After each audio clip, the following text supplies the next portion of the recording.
آج میں آپ کو وہ سچائی، وہ حقیقت اور اپنے سینے کا وہ راج بتانے جا رہا ہوں جس نے میری زندگی کے اندھیروں کو ہمیشہ ہمیشہ کے لیے اجالوں میں بدل دی۔ آج سے سالوں پہلے جب میں صرف 20 سال کا ایک نوجوان تھا، میری زندگی بھی عام لوگوں کی طرح الجھنوں اور پریشانیوں کا شکار تھی۔ میں سوچتا تھا کہ آخر کب میرے حالات بدلیں گے، کب مجھے در در کی ٹھوکروں سے نجات ملے گی۔ اسی 20 سال کی عمر میں میری ملاقات ایک انتہائی متقی، پرہیزگار اور بزرگ اللہ والی عورت سے۔ وہ ایک ایسی پاکیزہ صفت خاتون تھی جن کی پیشانی پر سجدوں کا نور چمکتا تھا۔ انہوں نے جب میری پریشانی دیکھی اور مجھے ایک ایسا وظیفہ عطا کیا جس کا نام سنتے ہی دل کو سکون مل جاتا ہے۔ انہوں نے مجھ سے فرمایا تھا، بیٹا یہ صرف چند کلمات نہیں، یہ اللہ کی غیبی مدد کو پکارنے کا وہ سچا اور آزمودہ طریقہ ہے جو کبھی ناکام نہیں۔ آج میں آپ کے سامنے کھڑا ہو کر پورے یقین اور دعوے کے ساتھ یہ بات کہہ رہا ہوں کہ مجھے یہ وظیفہ اسی بزرگ خاتون نے دیا تھا، اور آج میں آپ کو وہی وظیفہ تحفے میں دے رہا ہوں جو انہوں نے مجھے اس وقت سکھایا تھا جب میں محض 20 سال کا تھا۔ اس دن سے لے کر آج تک میں نے اس وظیفے کو کبھی نہیں چھوڑا۔ میں یہ وظیفہ روزانہ کرتا ہوں، بلا ناغہ کرتا ہوں، اور میں نے اپنی آنکھوں سے وہ معجزات دیکھے ہیں جن پر عقل حیران رہی۔ جب میں نے یہ وظیفہ روزانہ کرنا شروع کیا تو میری زندگی میں ایسے ایسے راستے کھلے جن کا میں تصور بھی نہیں کر سکتا تھا۔ مجھے ہر قدم پر غیب سے ایسی مدد ملتی تھی کہ میرے مشکل سے مشکل کام منٹوں میں آسان ہو جاتے تھے۔ غیبی مدد کا یہ عالم تھا کہ جو رکاوٹیں پہاڑ لگتی تھی وہ ریت کی دیوار ثابت۔ میرے ذہن او گمان میں بھی نہیں ہوتا تھا، مجھے دور دور تک پیسے ملنے کی کوئی امید نہیں ہوتی تھی، لیکن رب ایک کعبہ کی قسم غیب سے ایسے اسباب بنتے تھے کہ مجھے پیسے مل جاتے تھے اور میری تمام مالی پریشانیاں دیکھتے ہی دیکھتے ختم ہو جاتی۔ یہ کوئی افسانہ نہیں بلکہ میری زندگی کی جیتی جاگتی حقیقت ہے کہ مجھ پر ہمیشہ میرے اللہ کی خاص رحمت رہی اور آج بھی ہے۔ میرے پیارے دوستو، آپ بھی اجنبی نہیں ہیں۔ اگر آج آپ یہ ویڈیو دیکھ رہے ہیں تو یقین جانیے یہ کوئی اتفاق نہیں، یہ اللہ کا فیصلہ ہے کہ آج آپ کی تنگی کے دن ختم ہونے والے ہیں۔ میں آپ سے دل کی گہرائیوں سے التماس کرتا ہوں کہ آپ بھی آج سے ہی بلکہ اسی وقت سے اس معجزاتی وظیفے کو شروع کر دیں۔ آپ کے رزق کے دروازے ایسے کھلیں گے کہ دنیا حیران رہ جائے گی۔ بس شرط صرف ایک ہی ہے، آپ نے یہ وظیفہ پورے سچے دل سے، خالص نیت سے اور کامل یقین کے ساتھ کرنا ہے۔ جب آپ پورے دل سے اپنے رب کو پکاریں گے تو آپ کی ہر دعا قبول ہوگی اور کوئی بھی تنگی آپ کے قریب نہیں بھٹکے گی۔ ہماری زندگیوں میں سب سے بڑی کمی یہ ہوتی ہے کہ ہم وظیفے تو بہت کرتے ہیں لیکن ہمارا دل شک اور وسوسوں سے بھرا ہو۔ میں آپ کو یقین دلاتا ہوں کہ جب آپ اس بزرگ عورت کے بتائے ہوئے اور میرے آزمودہ وظیفے کو اپنی زندگی کا حصہ بنا لیں گے تو غریبی اور تنگدستی ہمیشہ کے لیے آپ کے گھر سے رخصت ہو جائے گی۔ اب آپ کو کسی کے آگے ہاتھ پھیلانے کی ضرورت نہیں پڑے گی، کسی کے سامنے سر جھکانے کی نوبت نہیں آئے گی، کیونکہ جب کائنات کا مالک غیب سے دینے پر آتا ہے تو وہ انسان کی سوچ اور گمان سے بڑھ کر عطا کرتا۔ آج کی اس مصروف دنیا میں ہر انسان کسی نہ کسی الجھن میں مبتلا ہے۔ کسی پر قرض کا بوجھ ہے تو کوئی بیماری سے لاچار ہے، کسی کے کاروبار پر بندش ہے تو کسی کے گھر میں فاقے ہیں۔ لیکن یاد رکھیے، ان تمام مسائل کا حل صرف اور صرف اس ذات باری تعالیٰ کے پاس ہے جس نے ہمیں پیدا کیا، اور جب ہم اسے اس کے پسندیدہ ناموں اور خاص ترتیب سے پکارتے ہیں تو اس کی رحمت جوش میں آ جاتی ہے۔ میں چاہتا ہوں کہ جو غیبی مدد، جو آسانیاں اور جو سکون اللہ نے مجھے گزشتہ کئی سالوں سے روزانہ اس وظیفے کی برکت سے دیا ہے وہ آج سے آپ کا بھی مقدر بن جائے۔ اب وقت آ گیا ہے کہ آپ اس وظیفے کی اصل روح، اس کی ترتیب اور اس کے پڑھنے کے درست وقت کو سمجھیں تاکہ آپ بھی پہلے ہی دن سے اس کے معجزات اپنی آنکھوں سے دیکھ سکیں۔ آگے بڑھنے سے پہلے اپنے دل کو دنیاوی خیالات سے پاک کر لیں۔ اب وقت آ گیا ہے کہ میں آپ کے سامنے اس معجزاتی اور نورانی وظیفے کا وہ طریقہ اور ترتیب کھول کر رکھ دوں جس نے میری زندگی کو بدلا اور جس کی برکت سے مجھے 20 سال کی عمر سے لے کر آج تک کبھی کسی کے سامنے ہاتھ پھیلانے کی ضرورت نہیں۔ یہ وہ راز ہے جو دل کے تاروں کو ہلا دیتا ہے اور بند تقدیر کے تالے کھول دیتا ہے۔ سب سے پہلے تو اپنے ذہن میں یہ بات بٹھا لیں کہ اس وظیفے کا اصل وقت مغرب کی نماز کے فوراً بعد کا ہے۔ اگر کسی مجبوری، سفر یا مصروفیت کی وجہ سے آپ نماز کے فوراً بعد نہ پڑھ سکیں تو مغرب اور عشاء کے درمیان جتنا بھی وقت ہوتا ہے آپ اس دوران کسی بھی وقت اسے پڑھ سکتے ہیں۔ یہ وہ مبارک وقت ہے جب دن اور رات کا ملاپ ہوتا ہے، جب آسمان سے رحمتیں اور برکتیں خاص طور پر نازل ہو رہی ہوتی ہیں۔ اس وظیفے کی پہلی اور سب سے بڑی شرط یہ ہے کہ آپ نے اسے تنہائی میں بیٹھ کر پڑھنا ہے۔ آج کل لوگوں کی عادت بن چکی ہے کہ ایک ہاتھ میں تسبیح ہوتی ہے اور دوسرے ہاتھ سے موبائل فون چل رہی ہے یا لوگوں سے باتیں ہو رہی ہوتی۔ میرے پیارے بھائیوں، ایسی غفلت سے پرہیز کر۔ جب کائنات کے شہنشاہ سے مانگنے بیٹھے تو اپنا پورا دھیان، اپنا دل اور اپنا دماغ صرف اور صرف اپنے خالق کی طرف متوجہ کر۔ عمل شروع کرنے سے پہلے آپ نے دل کی تسلی اور عمل کی طاقت کو بڑھانے کے لیے ایک بار پورا درود ابراہیمی لازمی پڑھنا ہے۔ پورا درود ابراہیمی یہ ہے: اللہم صلی علی محمد وعلی آل محمد کما صلیت علی ابراہیم وعلی آل ابراہیم انک حمید مجید، اللہم بارک علی محمد وعلی آل محمد کما بارکت علی ابراہیم وعلی آل ابراہیم انک حمید مجید۔ درود شریف پڑھنے کے بعد آپ نے نہایت عاجزی اور سچے دل سے ایک بار پڑھنا ہے: بسم اللہ الرحمن الرحیم۔ اب یہاں سے ہمارا وہ معجزاتی سفر شروع ہوتا ہے جس کی ترتیب خود اس بزرگ خاتون نے مجھے سکھائی۔ آپ نے کل 3 چیزیں پڑھنی ہیں اور یقین جانیے انہیں پڑھنے میں آپ کے صرف 10 سیکنڈ لگیں گے، لیکن ان 10 سیکنڈز کا اثر آپ کی پوری زندگی پر رہے۔ سب سے پہلے نمبر پر جو پکار ہے وہ ہے یا ربنا۔ یا ربنا کا مطلب ہے اے ہمارے رب، اے ہمارے پروردگار، لیکن اس کے ساتھ ہم نے اللہ پاک کا وہ مبارک نام ملانا ہے جو رزق کے خزانوں کا مالک ہے، یعنی یا رزاق۔ جب آپ ان دونوں ناموں کو ملا کر پڑھتے ہیں تو گویا آپ کائنات کے سب سے بڑے سکھی کے دروازے پہ دستک دے رہے ہوتے ہیں۔ آپ نے اس ترتیب کو صرف اور صرف 3 بار نہایت پیار اور عاجزی سے پڑھنا ہے: یا ربنا یا رزاق، یا ربنا یا رزاق، یا ربنا یا رزاق۔ اسے پڑھتے ہی آپ کے دل میں ایک عجیب سا سکون اترے۔ اب فوری طور پر دوسرے نمبر پر ہم نے اس پکار کی طرف بڑھنا ہے جو بندے کو اس کے رب کے سب سے زیادہ قریب کر دیتی ہے، اور وہ پکار ہے یا رب۔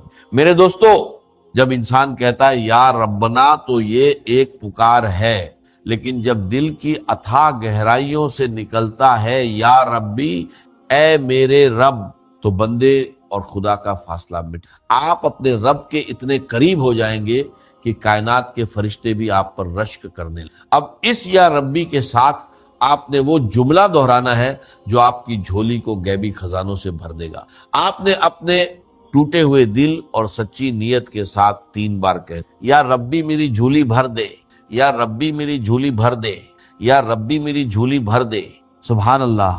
جب کوئی عاجز بندہ مغرب کے اس مبارک وقت میں تنہائی میں بیٹھ کر اپنے خالق کو پکارتا ہے کہ اے میرے رب میری خالی جھولی کو بھر دے، تو اس غفور او رحیم ذات کو اپنے بندے کی لاچاری پر رحم آ جاتا۔ وہ ذات کبھی اپنے بندے کو خالی ہاتھ واپس نہیں لوٹا۔ میں نے اپنی زندگی کے ہر کٹھن موڑ پر جب بھی یہ پکار لگائی، مجھے غیب سے وہ کچھ ملا جس کا میرے وہم او گمان میں بھی نام او نشان نہیں تھا۔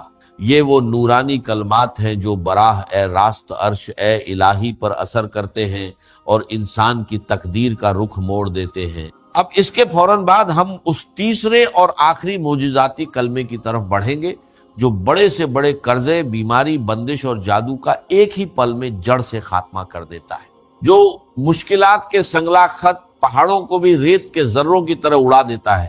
یہ وہ تسبیح ہے جو پریشان حالوں کی سب سے بڑی مددگار ہے۔ جب آپ یہ 2 وظائف مکمل کر لیں تو اب آپ نے تڑپ کر اپنے عاجز اور گناہگار ہونے کا اعتراف کرتے ہوئے اللہ رب العزت کا یہ مبارک نام صرف اور صرف 3 بار پڑھنا ہے: یا حل المشکلات، یا حل المشکلات، یا حل المشکلات۔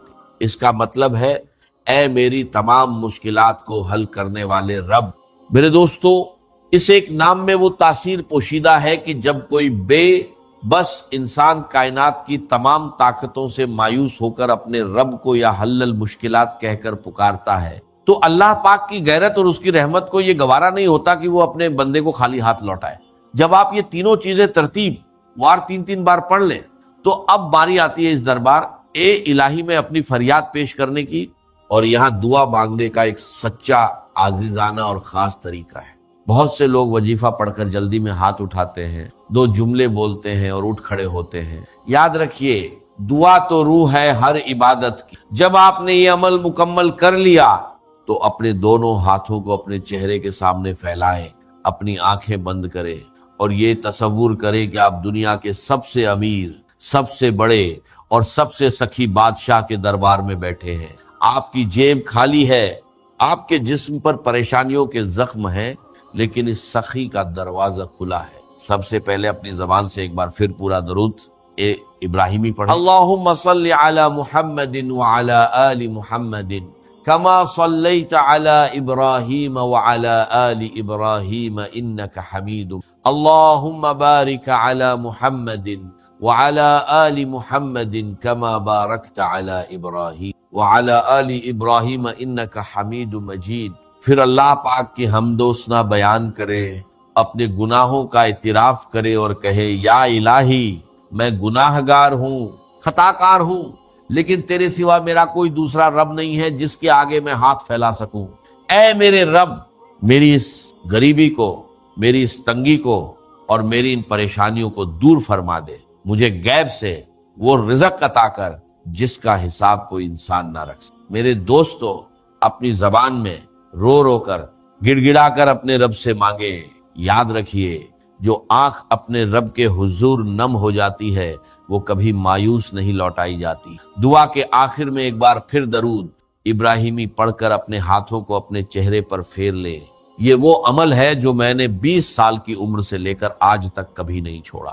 میں آپ کو ایک بار پھر پورے یقین کے ساتھ کہتا ہوں کہ آپ بھی آج ہی سے، اسی مغرب سے اس عمل کو اپنی زندگی کا مستقل حصہ بنا لیں۔ آپ جس دن سے یہ عمل شروع کریں گے آپ خود دیکھیں گے کہ غیب سے کیسے راستے بنتے ہیں، آپ کی تنگی کیسے خوشحالی میں بدلتی ہے اور کیسے آپ کا دل پرسکون ہو جاتا ہے۔ سچے دل اور خالص نیت کے ساتھ کیا گیا یہ وظیفہ کبھی رائیگان نہیں جائے گا۔ هو الذی ارسل رسولہ بالہدی ودین الحق لیظہرہ علی الدین کلہ، وہی ہے اللہ جس نے بھیجا اپنے رسول صلی اللہ علیہ وسلم کو الہدا اور دین حق دے کر۔ میں پھر توجہ دلا رہا ہوں، سورہ حدید کی وہ آیت اور سورہ صف کی یہ آیت، اور یہ آیت پہلے آ چکی ہے سورہ فتح میں بھی اور سورہ توبہ میں بھی، وہ ریلیٹ کر لیجیے۔ وہاں 3 چیزیں تھی، بینات معجزے، کتاب اور میزان، یہاں 2 رہ گئے۔ بینات جمع کتاب یہ قرآن ہے، الہدا یہی معجزہ ہے حضور کا صلی اللہ علیہ وسلم، اور نمبر 2 المیزان نے دین حق کی شکل اختیار کی۔ اب وہ کامل نظام بن گیا ہے، ہر دھما جہتی پہلو اس کے اندر جو ہے وہ شامل ہو گئے۔ کس لیے بھیجا؟ لیظہرہ علی الدین کلہ، تاکہ غالب کرے اسے کل کے کل نظام پر، کل کے کل دین پر، کل کے کل نظام زندگی پر، ولو کرہ المشرکون، چاہے یہ مشرکوں کو کتنا ہی ناگوار۔ اب اس کے لیے پکار، اب تک تو بات آئی تھی نا، کلمہ خبریہ آیا تھا، مومن تو صرف وہ ہے جو ایمان رکھے، یقین والا، شکوک و شبہات والا نہیں، اور جہاد کرے اللہ کی راہ میں، اپنے جان اور مال کھپائیں۔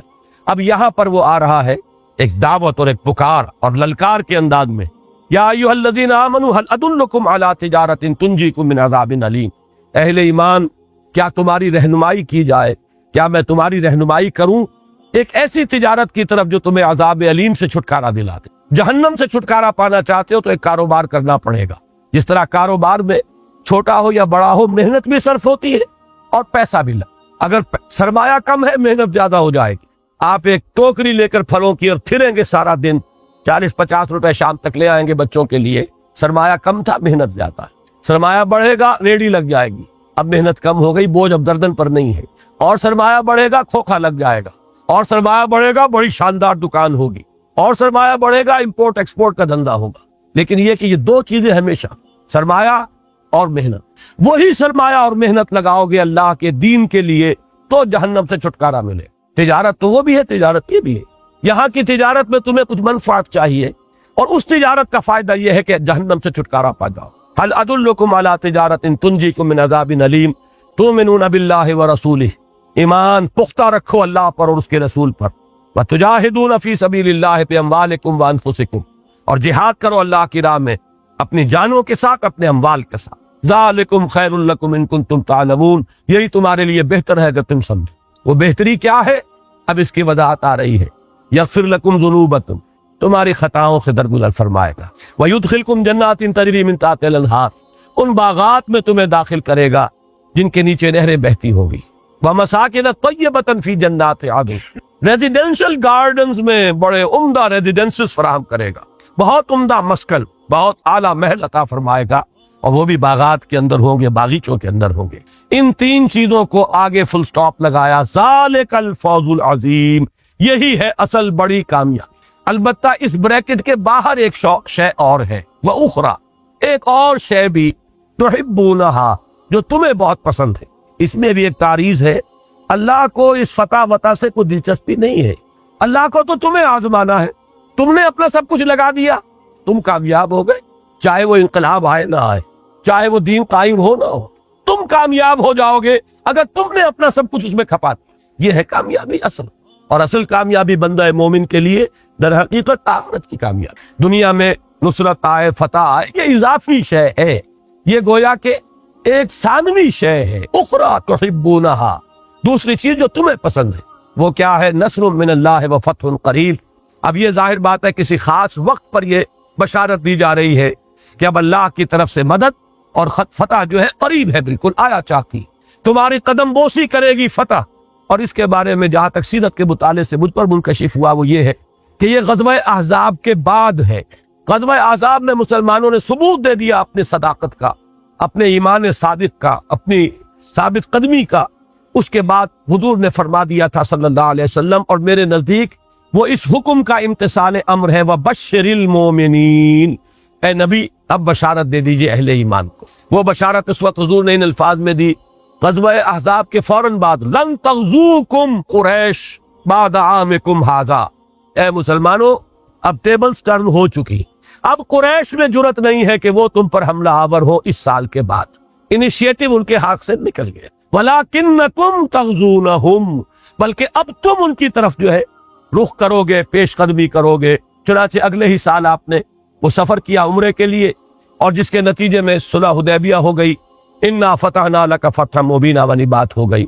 تو در حقیقت وہ شرح اس آیت کی۔ اب وہ آخری آیت آ گئی جس میں بڑی گہری مشابہت ہو جاتی ہے اس سورہ حدید کی آیت نمبر 25 کا جو ابتدائی حصہ ہے، وہ تو هو الذی ارسل رسولہ بالہدی ودین الحق لیظہرہ علی الدین کلہ میں آگے، اور جو آخری حصہ ہے، یا ایھا الذین آمنوا کونوا انصار اللہ، اہل ایمان اللہ کے مددگار بنو۔ وہاں کیا تھا؟ وَلِيَعْلَمَ اللَّهُ مَن يَنصُرُهُ وَرُسُلَهُ بِالْغَیب، اللہ دیکھنا چاہتا ہے کہ کون ہے اس کے وفادار بندے جو غیب میں ہونے کے باوجود اللہ کی اور اس کے رسولوں کی مدد کرتے۔ فرمایا یا ایھا الذین آمنوا کونوا انصار اللہ، اہل ایمان اللہ کے مددگار بنو۔ کما قال عیسی ابن مریم للحواریین، جیسے کہا تھا ایک وقت میں عیسیٰ ابن مریم نے اپنے حواریین سے، من انصاری الی اللہ، کون ہے میرا مددگار اللہ کی طرف۔ تو نصرت کی دو نسبتیں ہو گئی، اللہ کی مدد اس لیے کہ دین اللہ کا ہے، غلبہ اس کا ہے، اس کی حکومت قائم کرنی، حکومت الہیہ قائم کرنی، اس کا نظام ہے جس کو برپا کرنا ہے۔ اور رسول کی نصرت اس لیے کہ فرض منصبی رسول کا ہے، اصلاً رسول بھیجے گئے الہدیٰ اور دین حق لے کر تاکہ اسے غالب کرے۔ تو گویا کہ نصرت دو ہو گئی، رسول کی نصرت اور اللہ کی نصرت۔ قال الحواریون نحن انصار اللہ، کہا تھا حواریین نے ہم ہیں اللہ کے مددگار۔ نتیجہ کیا نکلا؟ فآمنت طائفۃ من بنی اسرائیل وکفرت طائفہ، بنی اسرائیل دو حصوں میں منقسم ہو گئے، ایک حصہ ایمان لایا، ایک نے کفر کیا۔ ابتدا میں ایمان لانے والا حصہ بہت قلیل، قدر قلیل، کہتے 72 افراد کل تھے، جن میں سے 12 وہ حواریین تھے جو ہر وقت ان کے ساتھ رہتے تھے۔ ان میں سے ان کی اپنی روایت کے مطابق ایک وہ تھا جس نے کہ غداری کی اور خبر پہنچائی اور گرفتار کروایا حضرت مسیح کو۔ اگرچہ انجیل برنباس سے جو معلوم ہوتا ہے وہ یہ ہے کہ اسی کی شکل بدل دی گئی تھی وہ گرفتار ہوا ہے۔ اصل میں حضرت مسیح کو تو اللہ تعالیٰ نے اس باغ کے اندر، اس کمرے کے اندر ہی سے سیدھا اٹھا لیا ہے آسمان پر، اور وہ آئیں گے بنفس نفیس نازل ہوں گے، وہ ایک علیحدہ مسئلہ ہے۔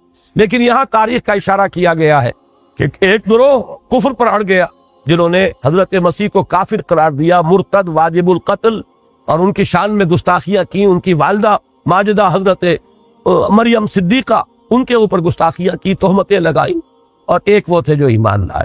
لیکن تاریخ کی حقیقت یہ ہے کہ جیسے جیسے وقت گزرا یہود مغلوب ہوتے چلے گئے اور عیسیٰ کے نام لیوا غالب آتے چلے، تاکہ آج بھی اگر یہود کا وجود دنیا میں کچھ ہے تو عیسائیوں کے رحم و کرم کی وجہ سے، ان کی سپورٹ کی وجہ سے، ورنہ یہ ہے کہ اسرائیل جیسی مملکت جو ہے ایک دن کے لیے قائم نہیں رہ سکتی، چاہے وہ اپنے سارے ایٹم بم بھی استعمال کر لیں۔ میں دعوے سے کہتا ہوں کہ امریکہ کی سپورٹ ختم ہو جائے تو چند دنوں کے اندر ٹکا بوٹی ہو جائے گی ایک یہودی کی۔ لیکن یہ ہے کہ بہرحال جب تک امریکہ نے پروٹیکشن دی ہوئی ہے تو اللہ بحبل من اللہ وحبل من الناس، یہ سورہ آل عمران میں الفاظ موجود ہیں، یہ اس کی گویا کہ شرح ہے۔ بہرحال فرمایا فَأَيَّدْنَا الَّذِينَ آمَنُوا عَلَىٰ عَدُوِّهِمْ، تو اللہ تعالیٰ نے، اللہ فرما رہے ہم نے مدد کی ان کی جو ایمان لائے ان کے دشمنوں کے خلاف، فَأَصْبَحُوا ظَاهِرِينَ، اور پھر وہی غالب ہوئے۔ اب اس میں نوٹ کیجئے، کل بھی میں نے سورہ مجادلہ کی آیت کے حوالے سے کہا تھا رسولوں کا غلبہ ناگزیر ہے، کتب اللہ لأغلبن انا ورسلی۔ اس غلبے کی دو شکلیں میں نے کل بتائی تھی۔ ایک غلبہ حضرت نوح، حضرت ہود، حضرت صالح کو اس شکل میں ہوا کہ دشمن سب ہلاک کر دیے گئے، کفار و مشرکین ختم کر دیے گئے۔ ایک غلبے کی صورت وہ ہے جو محمد الرسول اللہ کے ہاتھوں ہوئی، اگرچہ یہ شعر پورا کا پورا اس پر ثابت نہیں آتا، لیکن ایک کیفیت سی اس میں ہے کہ نشہ پلا کے گرانا تو سب کو آتا ہے، مزہ تو تب ہے کہ گرتوں کو تھام لے ساقی۔ قوموں کا ہلاک کر دیا جانا جو ہے وہ بھی غلبے کی ایک شکل تھی، لیکن اصل شکل تو وہ تھی جو محمد الرسول اللہ کے دست مبارک سے ہوئی کہ قوم بھی رہی اور اللہ کا دین غالب ہو گیا۔ جاء الحق وزهق الباطل ان الباطل کان زہوقا۔ تیسری شکل اس میں ایڈ کیجئے، ضروری نہیں کہ وہ غلبہ نبی کے اپنے ہی سامنے ہو جائے، یہ غلبہ بعد میں بھی ہو سکتا ہے، جیسے کہ حضرت مسیح کے ساتھ ہوا۔ ان کے سامنے تو غلبہ نہیں ہوا، لیکن یہ کہ اس کے بعد ان کے نام لیواؤں کو غلبہ حاصل ہوا ان کے دشمنوں کے خلاف، یہ اس کی ایک مثال ہے۔ اور اس کے لیے ہمیں تیار رہنا چاہیے ذہن، جو بھی اس وادی میں قدم رکھیں کھلے دل کے ساتھ اسے تسلیم کریں کہ اس کی کوئی ہمارے دل کے اندر آرزو نہیں ہونی چاہیے کہ لازماً ہمارے سامنے ہی وہ کام ہو جائے۔ یہ آرزو بڑی ہی گمراہ کن آرزو ہے، یہ انسان کو بائی ہک اور بائی کروک کے راستوں کی طرف لے کر جاتی ہے۔ سیدھے انگلیوں اگر گھی نہیں نکل رہا، ٹیڑھی انگلیوں سے نکالو، میری زندگی تو اب ختم ہوا چاہتی ہے اور میری جد و جہد کا کوئی نتیجہ سامنے نہیں آ رہا، تو آدمی ادھر ادھر دائیں بائیں جیسے کہ وہ گیند کیری کرتا ہے کوئی فٹ بالر یا کرکٹ کا اس کا کھیلنے والا، ہاکی کا، اس طرح کے حربے اختیار کرنے پر اتر آتا ہے، اور بڑی بڑی تحریکوں کی تباہی کا سبب یہی شے بن جاتی ہے۔ بالکل اس سے بھی سینے کو خالی کر دینا چاہیے۔ ہمیں دلچسپی اس سے نہیں کہ ہماری کامیابی اس دنیا میں ہو یا نہ ہو، ہمارے ہاتھوں وہ غلبہ دین کی وہ سعادت جو ہے ہمیں بہت پسند ہے، غلبہ دین، لیکن یہ کہ ہمارے ہاتھوں ہو یہ بھی ایک طرح کی خود غرضی ہے، اسے بھی سینے سے نکال دی، اس لیے کہ ہمارے بعد ہو جائے۔ ہمیں تو ایک صحیح نہج پر کام کیے چلے جانا ہے، نتیجہ ہمارے سامنے نکلے نہ نکلے، اس کے لیے حضرت مسیح علیہ السلام کی شخصیت یہ ہمارے لیے بہت بڑی مثال اور روشنی کا ایک بہت بڑا مینارہ ہے۔ بارک اللہ لی و لکم فی القرآن العظیم ونفعنی وإیاکم بالآیات والذکر الحکیم۔ ختم ہوئی۔ پھر ہم رواں ترجمہ کریں گے کہ جیسے میں نے عرض کیا کہ سورہ حدید کی آیت نمبر 25 کی شرح ہے سورہ صف، ایسے ہی آیت نمبر 9 کی شرح ہے سورہ جمعہ۔ آیت نمبر 9 کیا تھی کہ اگر ایمان کی کمی محسوس کرتے ہو مسلمانوں، اگر تم اپنے سینوں میں جھانکو اور دیکھو کہ وہ یقین والی بات نہیں ہے، اگر یقین والی بات نہیں ہے تو جہاد کہاں سے آ جائے؟ وہ تو اس کا نتیجہ ہے، یا تو وہ پھر ہوگا ذاتی کسی علو مرتبت کے لیے، اپنی کوئی شخصیت کے ظہور کے لیے، اپنے اقتدار کے لیے، وہ تو ہوگا یریدون علوا فی الارض ولا فسادا والی بات۔ وہ جہاد کے جو مطلوب ہے وہ تو یقین والے ایمان کا ایک نتیجہ ہے، وہاں وہ بات ہوگی تو آگے اس میں سے برگو بار آئیں گے، وہ جڑ ہے جس سے کہ وہ پودا پروان چڑھے گا، اور اگر وہ کم ہے تو اس کے لیے نشاندہی وہاں ایک آیت میں کر دی تھی، یاد ہے وما لکم لا تؤمنون باللہ، کیا ہو گیا تمہیں ایمان کیوں نہیں پختہ رکھتے؟ جواب کیا دیا گیا اس کے بعد؟ هو الذی ينزل على عبده آیات بینات لیخرجکم من الظلمات الى النور وان اللہ بکم لرؤوف الرحیم۔ در حقیقت اسی کی شرح سورہ جمعہ ہے کہ جو عظیم مشن حوالے کیا اللہ نے اپنے رسول کے صلی اللہ علیہ وسلم، جس کی تکمیل رسول نے ایک حد تک کر دی، جزیرہ نما عرب پر اللہ کے دین کو غالب کر دیا۔ پھر رسول کے جانثاروں نے اسے اس وقت کی جو متمدن دنیا تھی، معلوم دنیا، اس کے ایک بڑے حصے پر 24 برس کے اندر اندر اس کا جھنڈا لہرا دیا۔ اس کے بعد کا عمل جو ہے وہ تو پھر ایک ریورسل ہے، سٹیج بائی سٹیج، درجہ بدرجہ، لَتَرْكَبُنَّ طَبَقًا عَنْ طَبَقٍ کی بجائے وہ جو تنزل ہوا ہے رفتہ رفتہ، اس کی داستان ہے۔ اس وقت 1 انچ زمین نہیں ہے پورے کرۂ ارضی پر جہاں اللہ کا دین بتمام و کمال قائم۔ یہ ہے ہمارا حال۔ تو اب اگر اس کے لیے کام کرنا ہے تو شروع کہاں سے کرنا ہوگا؟ وہی ایمان پہلے پیدا کرنا۔ لہذا در حقیقت اس کا جو اساسی منہاج ہے وہ قرآن پر مبنی ہے۔ بس قرآن جو ہے، اس صورت کا جو مضمون ہے وہ قرآن ہے۔